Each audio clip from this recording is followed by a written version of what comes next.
네, 그럼 우리 경제 상황을 좀 돌아보면요. 사실 그동안 좀 저성장 국면에 좀 놓여 있었는데 내년에도 이게 계속해서 이어질지 아니면 어떻게 좀 회복 가능성은 없는지 어떻게 될까요? 지금 아마 이제 그 경제에 조금이라도 관심이 있으신 분들은 뭐 주식 투자를 하시는 분들은 말할 것도 없고 경제에 조금이라도 관심이 있으신 분들은 한국의 GDP 성장률보다 미국의 GDP 성장률이 이미 더 높다라는 거는 뭐 이게 지금 굉장히 뭐 꽤 오래된 얘기죠. 꽤 오래된 얘기고 한국 같은 경우는 지금 뭐 분기 GDP 성장률 발표하는 거 보면은 1% 후반대 정도가 나오고 있죠.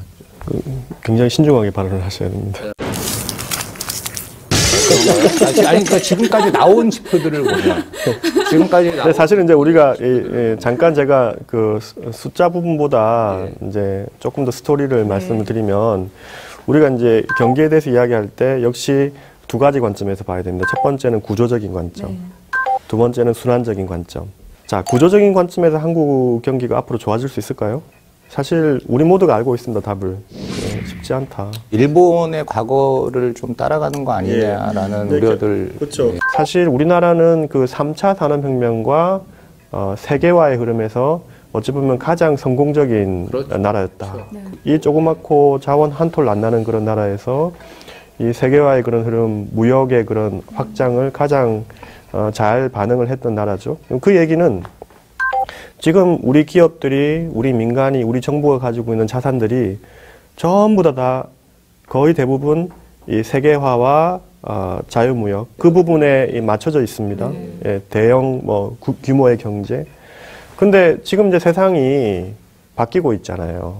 특히 이제 세계화 규모의 경제, 어떤 낮은 코스트 이런 부분들을 지탱하기 위해서는 가장 중요한 요소 중에 하나가 인구가 증가를 해야 되는데 과거 일본이 그랬듯이 우리나라도 지금 현재 빠르게 고령화의 그런 상황으로 가고 있기 때문에 하루 이틀의 문제가 아니고 내년이 된다고 해가지고 뭐 크게 바뀌겠습니까? 그러니까 구조적인 부분에서는 아직까지 우리나라는 아주 그 뾰족한 그런 답을 못 찾고 있다. 구조적으로는 저성장 기조를 벗어나기에는 뭐 그거는 구조적인 거니까 사실 뭐 어떻게 할 수가 없는 거죠. 사실 그 부분은 그렇다면 이제 순환적인 거를 생각해 봐야 됩니다. 금년에 사실 우리나라 경기를 그나마 내수를 버텨줬던 딱 하나만 든다면 뭐가 있겠습니까? 내수를 버텨줬다. 젊은 층의 어떤 합리적 소비 뭐 그냥 그런 게 저는 좀 떠오르는데. 역시 고차원적인 답변을 하시는데 부동산이 컸다고 보죠. 예, 그래서 지표를 보더라도 건설 투자 제가 저기 무주택자라서 부동산은 지금 좀 무주택자입니다. 주택 경기 자체로 사실 거의 버텨왔다고 해도 과언이 아니다라고 이제 보는 거고 수출 뭐 안 좋았던 거야 다 아시는 부분이니까. 사실 내년에 주택 경기가 팍팍합니다. 전망이.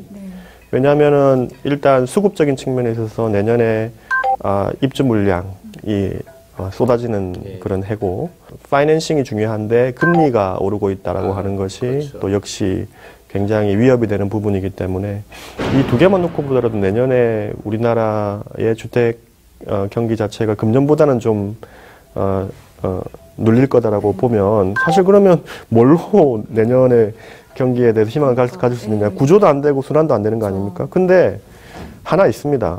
사실은 이 부동산보다 더 중요한 건데 수출이 좋아질 걸로 좀 보고 있어요.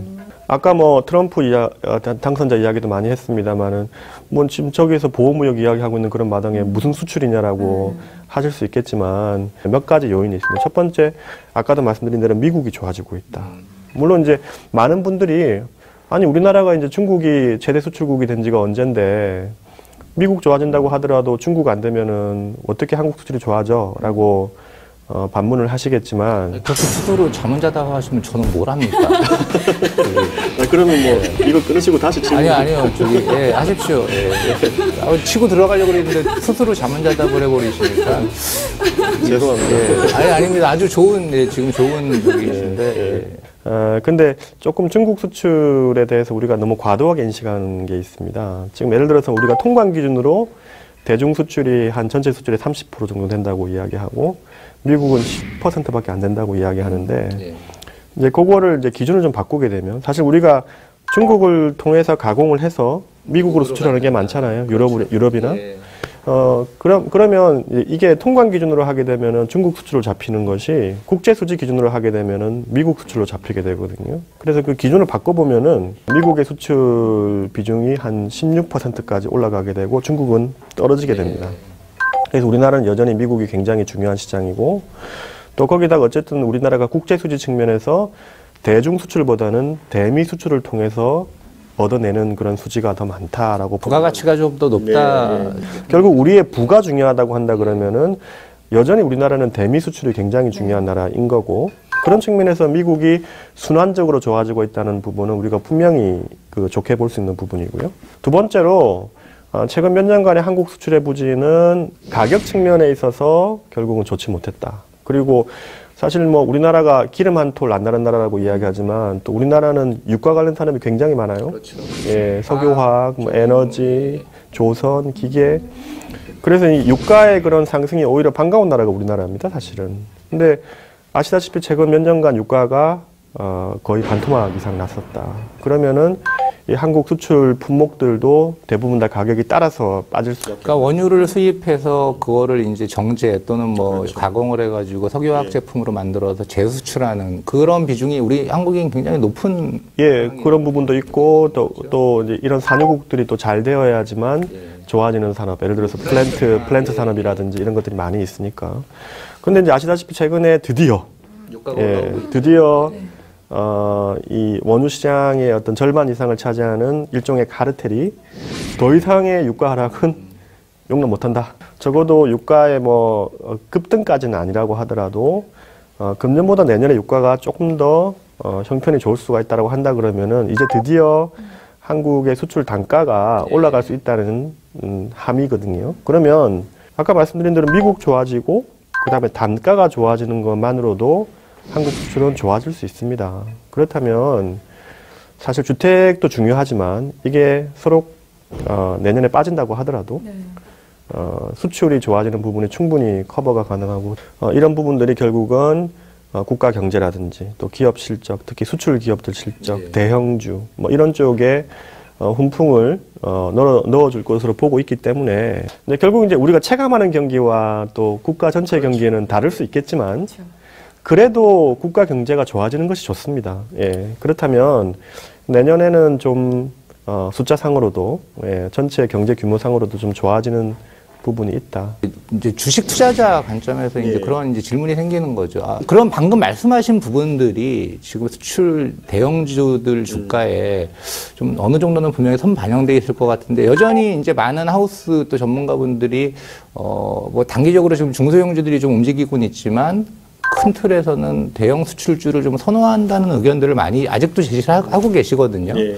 그러면은 지금도 그럼 기회가 있다라고 봐야 되는 건지 대형 수출주 쪽에 좀 선반영이 많이 된 건 아닌지 그것만 좀 마무리 좀 멘트 해주시죠.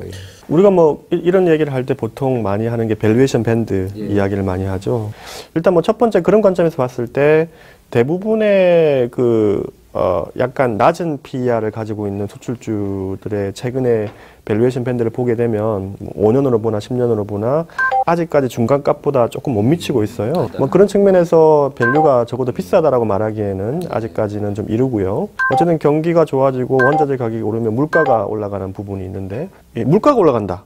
자, 이게 이제 물건을 판다는 입장에서는 좋을 수 있는 거고 그 다음에 이 원가 입장에서는 나쁠 수 있는 거잖아요. 그렇죠. 예, 그러니까 매출의 입장에서는 좋을 수 있는데 코스트 입장에서는 나쁠 수 있다.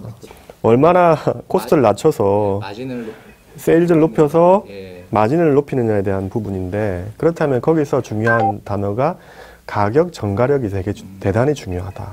그러니까 기본적으로 이런 물가 상승 구간에서 우리가 소형주보다 대형주를 선호하는 이유 중에 하나가 아무래도 큰 기업이 작은 기업에 비해서는 가격 전가력이 좋을 거 아니에요. 어떤 기업은 굉장히 글로벌해서 가격 전가력을 가지고 있는 그런 기업들이 있는 반면에 굉장히 치열한 그런 경쟁을 해야지만 되는 그런 기업들도 있습니다. 그래서 뭐 이거는 이 자리에서 구체적으로 다 분류할 수는 없겠지만은 아마 앞으로 좀 보실 때 중요한 것이 이 기업이 이러한 물가 상승의 그런 인플레이션 구간에서 얼마나 가격 전가력이 있나. 그냥 마지막으로 대표적인 예로 뭐 반도체 같은 산업이 아마 그렇죠. 그게 대표적인 사례가 좀 될 수 있을 것 같네요. 그야말로 우리나라가 선도할 수 있는 예, 그래서 사이클의 그런 상승, 물가 상승에 있어서 가격으로 전가시킬 수 있는 예, 그 부분이 굉장히 중요한 포인트가 될 겁니다.